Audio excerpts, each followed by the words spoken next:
Hello and welcome. This is Japan, and this is another WWE tier list. I mean, I guess wrestling tier list. I do other stuff, but yeah. We're going to go over the champions right here, and we're going to rank them as most likely, like the S tier is most likely to lose their championship the soonest, and at the bottom is the least amount, like, so a year plus, which some of these championships, I do feel like we won't see change hands until the most major event of all of them at WrestleMania, if that even. So we'll just start off. I think the perfect people to start off with is the tag team champions, R-Truth and The Miz. I feel like they're the perfect catalyst to put right down in the middle because they have no really current rivalries that I feel like is big enough to take it. Like, obviously we got like the Judgment Day still kind of sniffing around, but I think they have a whole thing going on.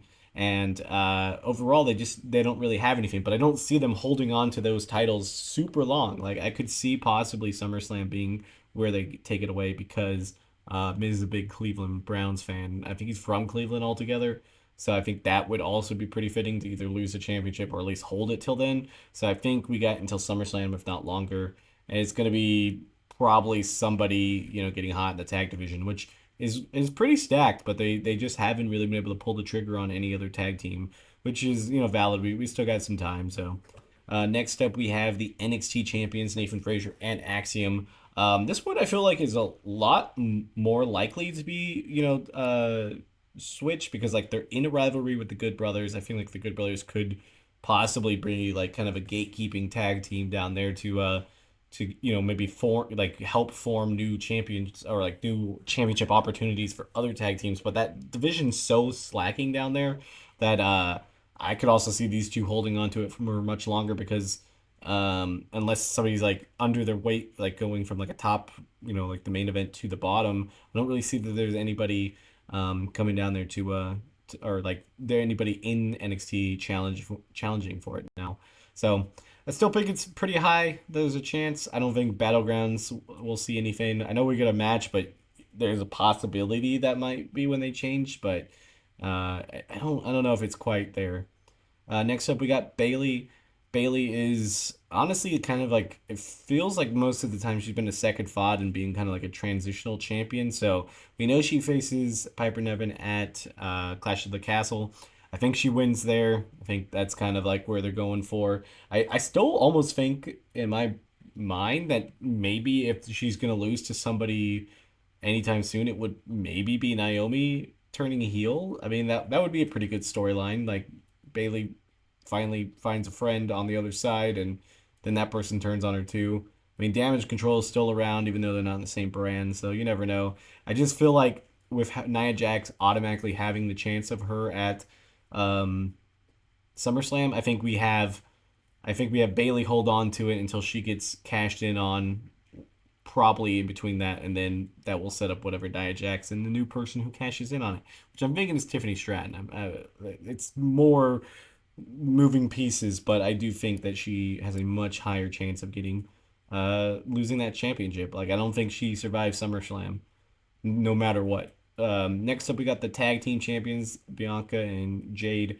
The only way that they lose is against each other. I feel like it's gonna probably be like maybe Royal Rumble Elimination Chamber area where they might turn on each other to set up the huge match at WrestleMania to really cement Jade and I mean obviously Bianca's already cemented, but like I think that's where they go with it. I don't think we see it anytime soon, unless like they pull the trigger early because of thinking that Jade's ready. But I really don't think we're gonna get that all the way until next WrestleMania, or like get the team to break up and stuff, and then they're just gonna lose to somebody random, probably the Kabuki Warriors, because that's just kind of what they use the Kabuki Warriors for. Next up, we got Cody Rhodes. Again, we're guaranteed that he's going to make it to The Rock. Like, that's the problem with their booking is that for sure we're going to get to The Rock's match, and then anything in between is not really in danger, which, we don't think Cody's probably going to lose it until, like, a WrestleMania or something huge like that. So, yeah, put him at the bottom anyways, because I think automatically we go out until WrestleMania, if not longer. So, that's the place to put him. It's a lot. He got a lot of protection with that. Next up, we got Damian Priest. Damian Priest is like the opposite because he has so many people that are trying to get his title. I think he still loses it to Jay. I think he survives Drew McIntyre with the help of CM Punk. And then I think right after that, which would be like maybe the Money in the Bank side, either Jay wins the Money in the Bank, cashes in on him that same night, something crazy like that, and then they face Gunther at SummerSlam, which would set up either Jay having a good run or just have him, run right into that buzzsaw. But I think that title doesn't survive SummerSlam either. It might even switch, like I'm saying, like at least maybe two hands by SummerSlam. I don't think Damian Priest is going to do that. I think also another fitting way would be having Finn Balor turn on him by having Finn Balor win the Money in the Bank too, and then him just exclusively getting a shot at like maybe like Damien gets hurt, he's out there with him, and he decides to do it. And yeah, we'll put him in A. I don't think he survives SummerSlam. I think that's kind of where the A goes. I think S would go to anybody that's probably going to lose it by Clash of the Clans or Clash of the Castle or like very close by that. So I think Damien's close to that S, but I don't know if it's quite that much.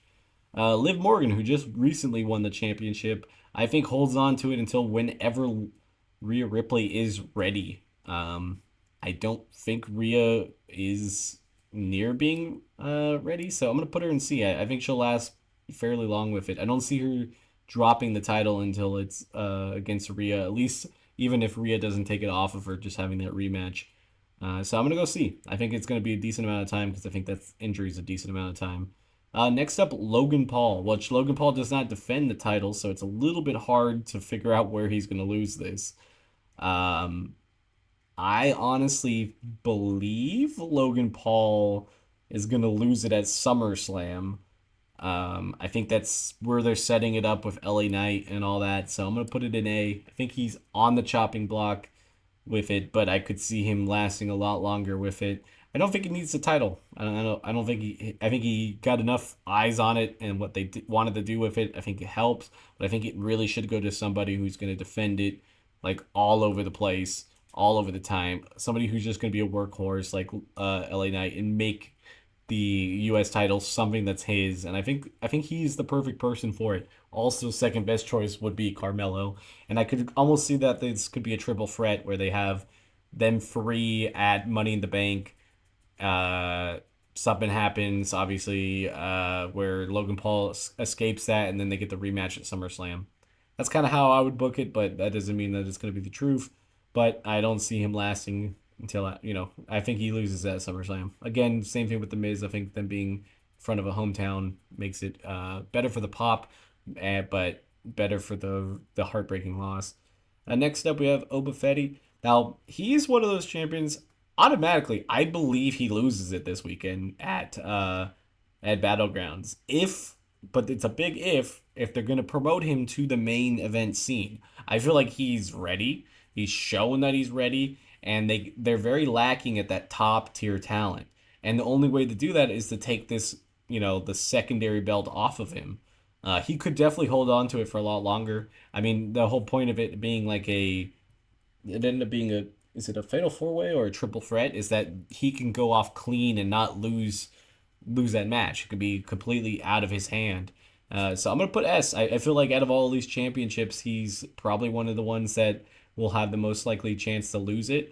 But it's just hinges on not his ability, but hinges on where they want to bring him. If they think he's ready and they want to upgrade him to that main event scene to go after Trick Williams, I think that would be the great option. And I think that would mean get rid of that title so he can kind of just pursue it without also having rivalries with other people. Next up, we got Ricochet. It's kind of bad when I saw Ricochet that I almost forgot what title he has because he has the Twitter/X speed title.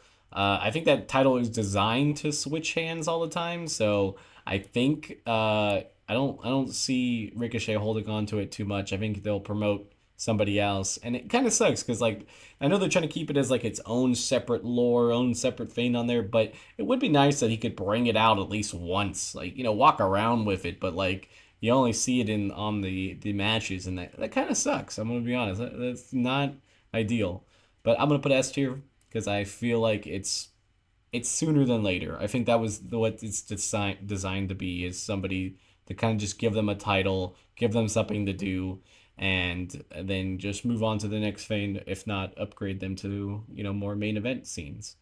But next up, we got Roxana Perez, the women's NXT Championship. I felt Heatwave was when they were going to lose it. I thought she might just flat out lose to Julia, or at least like the premium live event after that. But with Julia's injury and her doing now TNA stuff with fighting against Jordan Grace, I feel like she's going to hold on to that championship a little bit longer. I'm going to put her in B. I don't think there's really a timetable on it.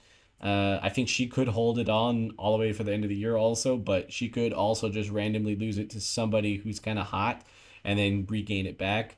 Because I feel like Roxana Perez is going to be one of those people that's going to have the most title reigns of the NXT Women's Championship. I think that's what they're going to eventually give her before she's upgraded to leave and go to the main roster. Because I think that's like she has a expiration date on NXT. I don't see her making it to the next draft without being drafted up. It would be really baffling, or like injuries would have to do something, would have to do that. But I think overall she's gonna hold on to that title and probably win it one more time this year. Like she'll lose it, drop it, and get it back. So I'm gonna go B. Next up is Sami Zayn. I'm gonna be honest. I wish it was sooner. Because I feel still that I like Chad Gable getting that championship, and I hate that it's Sammy that he has to take it off of. But I think that's just what they're gonna do. So they got to do it sooner than later. I think, because we're losing that window. I'm gonna put him in A. I think he doesn't make it to SummerSlam. I think he loses it at Money in the Bank. I think he loses it there. I think because it's a Canadian crowd again. I think a lot of the times, like, hey, you got a home event, that is not a good thing for you. I think tell that to Drew McIntyre, tell that to Sammy, tell that to Logan Paul, tell that to The Miz. I think that's going to be a lot of people that they're going to be losing in front of their hometowns or like home countries. But you never know. Next up, you have Tony D'Angelo as the Heritage Cup holder. I think he holds on to it for a little bit longer, but I don't think it's that long. I mean, he's going to change it, or it's going to go back to Dempsey. But I could see him being a little bit longer. The Heritage Cup is a weird thing because it's just like a title and not really like a title belt. But I guess it still counts here. I put him in A, so like maybe midsummer that he might be losing it, but I wouldn't be surprised if he holds on to it for a super long time. Again, I think with NXT reloading, I think the men's division has a lot of reloading to do, and there's not a lot of people up at the top. I think we're gonna have to get some main roster people down there to kind of flood in and become like little mini bosses for some of these people. So yeah, that brings us to Trick. I think that's the same thing. I think Trick's gonna have a little bit of stuff. I think they're kind of setting up maybe Evans eventually going to be taking it off of him, but I think it's going to be Obi Fetty. I have a feeling that they might swap. I think Evans might go for the North American title at some point, and then maybe have Obi Fetty ready for here. You also have Wes Lee down there. You got some people returning and going around, so I think Trick holds on to it. I don't think we see it anytime soon. I think he survives the summer, but I wouldn't be surprised. Maybe like Halloween Havoc or something, he could be in danger. I think it's going to be one of those things where he loses it, the other person gets it for a little bit, and then Trick gets it back. I think by this time next year, Trick will still be the champion, but he might have already had one or two, defenses in it. Next time we got A-Town Down Under. I honestly think whatever premium live event they put them on, they will lose the championship. I think it's going to be Austin Theory turning face and turning on Grayson Waller at some point in the match. We've gotten the groundwork for it. We got teams surrounding them. I think we're in that shark infested area of knowing that the shark is ready to bite. I'm gonna put them in S. I think the problem with that is I think they only survive whenever they put them on the card. The problem is that Clash at the Castle? Or is that Money in the Bank? Is that, one of these things? It could literally be longer than it needs to be. I don't see them losing it on SmackDown. There's a small chance that might happen, but I think overall they're pretty much next up. I think for the main roster talents or titles, I think they're the first ones that switch. But I guess only time will tell. Tell me what you guys think down in the comments. Don't forget, we got daily wrestling content. We are gonna have on Wednesdays. We have our My Universe for WWE 2K. Also, gaming clips are gonna be at 11 o'clock. So there'll be double videos, probably most of June, if not all the entire June. So far, it's pretty much like for the first couple weeks. So check those out too if you like gaming. And yeah, it's a pretty big mix here. Until next time, bye guys.